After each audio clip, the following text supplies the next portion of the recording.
Bosses, hello Instagram, hello rest of the world, Facebook, YouTube. I'm going to gather myself because I feel like there has been a rant a brewing. It's one of my favourite things to rant about, but it's something that I've been pissed about more recently. And I'm going to tell you now that there might be a few odd bits of effing and jeffing. So if there are very little ears, maybe close their ears, maybe put some headphones in. Don't say that I didn't warn you, okay? I'm Northern, I'm pissed. I can't be held accountable for this. And I want to just share this with you. Obviously, I've been talking a bit this last couple of weeks about, in particular, folks in the industry who are super busy and booked out. This will probably apply to more of you than that, so do stick around. But what I'm seeing so much of in this industry, and the people that I have the sort of pleasure of working with, I've got you guys over on Instagram. There's like 27,000 of you. We've got nearly 30,000 in the Facebook group. And I've had the absolute honour of working with so many of you for the last 5 years, predominantly in the last 3 years, actually. And what I am seeing so much is that you are not seeing yourself for who you actually are. You are seeing yourself as, instead of seeing yourself as the entrepreneur, the business owner, the CEO, the gaffer, the head honcho, the jefe, you see yourself as a technician. You see yourself as the person who does the job, the person who does the work with the clients. Let me just make this really clear to you. You have a business, so you therefore are a business owner. You are ballsy AF to even be where you are now, whether you are one day in your business or 1,000 days or 10,000 days in your business. You have taken a choice that many other people would not have the balls to take. You have removed the safety and security of an employed job.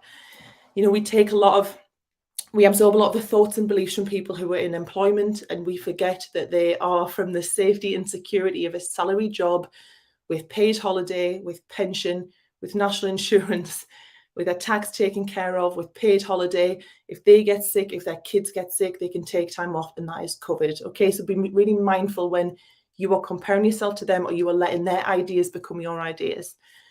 I'm trying to, I always feel myself like, Roygen, pull out my box.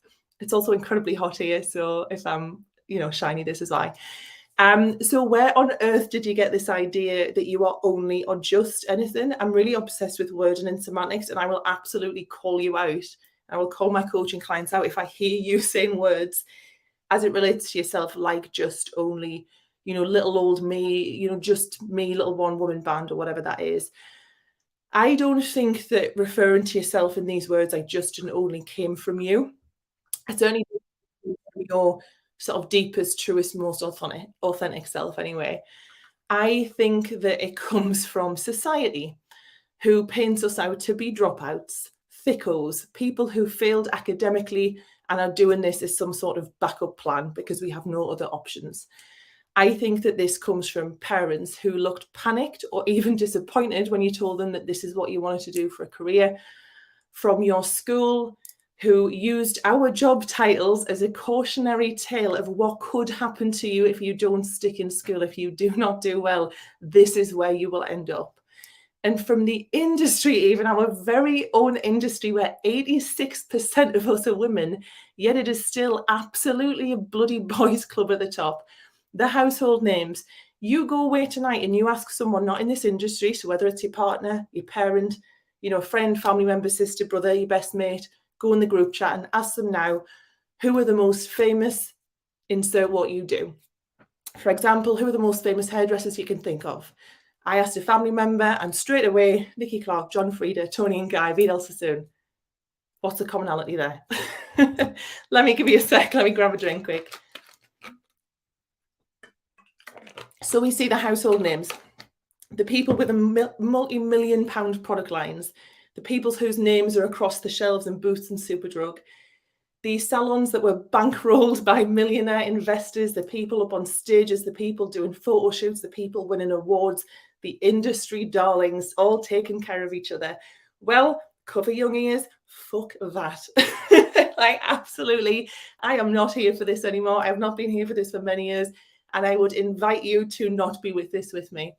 Yeah, someone's saying on Instagram, my first thought was Chris Abelin, sinful.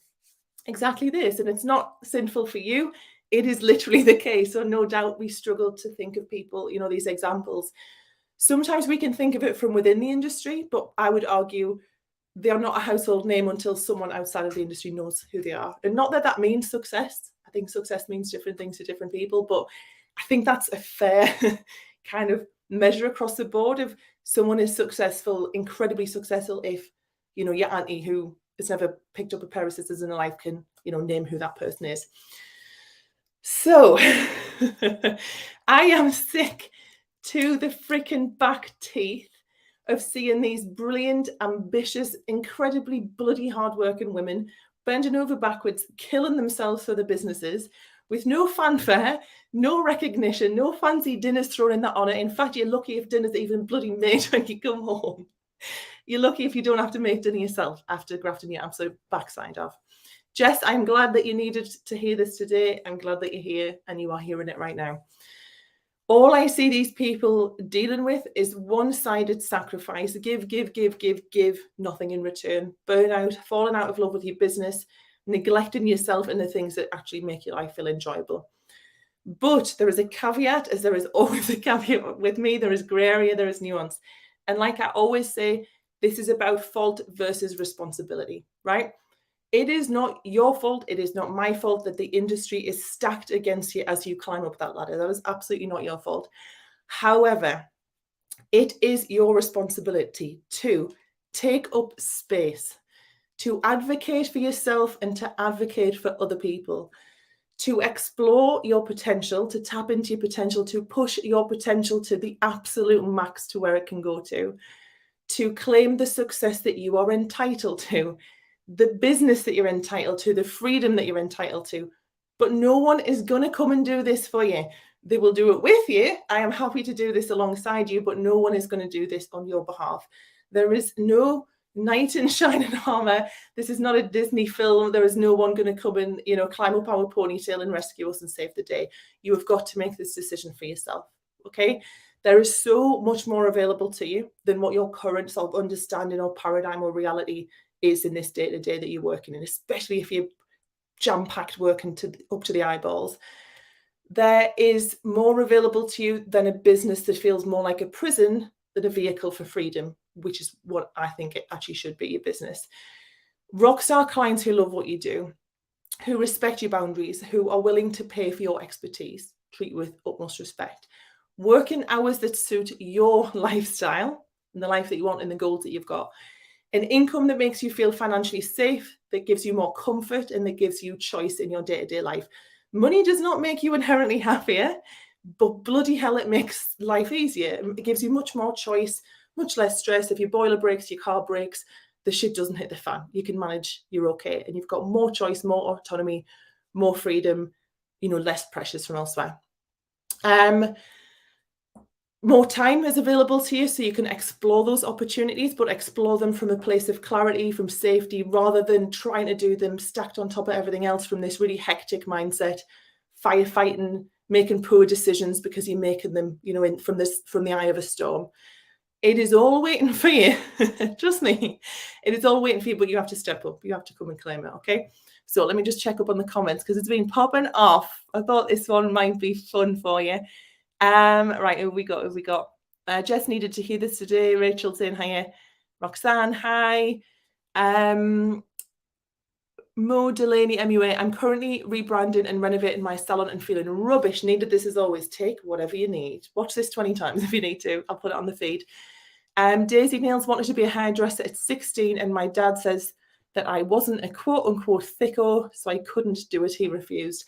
My dad, who we love, Big Roy, when I tell a story all the time, when I told him I was going to do hair extensions, that was like the first step I took in this career. And I was putting it all on a credit card because I had no money. I was, you know, in actually a fair bit of debt. And he was like, "Oh, I don't think that's a good idea. You know, what if it's a fad? What if it's a trend? What if, you know, after a few months, people start wanting shorter hair, not longer hair?" And anyway, about 6 or 7 years later, I got an apology, and he said that was the best decision you've made. Especially as a little, you know, 19, 20-year-old, when I wasn't making very good decisions at that point. Let's have a look over on Facebook. Browse by close-in, going to watch this on replay. Yeah, Philly Boots, I'll make sure it's on the feed. Linda, I always called it the old boys club. Same faces winning the same awards, same glad Same glad handing handshakes. My hair hero and heroines have changed massively over the years. This is it. It's somewhat predictable. There's some change, don't get me wrong. And obviously there are like incredible dudes in the industry as well. I'm very pleased to be friends with a lot of them. But yeah, let's face it, there is definitely a very disproportionate amount of people, guys at the top. It just doesn't match. That's all I want. I want 86% all the way up. I don't want 100% at the bottom and none at the top. I just want proportional representation. That's all I'm asking for.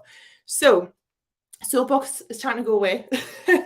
So if you are fully booked, if you are jam-packed, rammed, you've built a successful business, you've got the client demand, you've validated what you do, people are happy to come and pay you, but you are absolutely rammed now and you've really kind of boxed yourself in, and you want to sustainably, for the long term, drop 1 day a week behind the chair without sacrificing any profits, because we are certainly not just chopping 1 day out of your diary.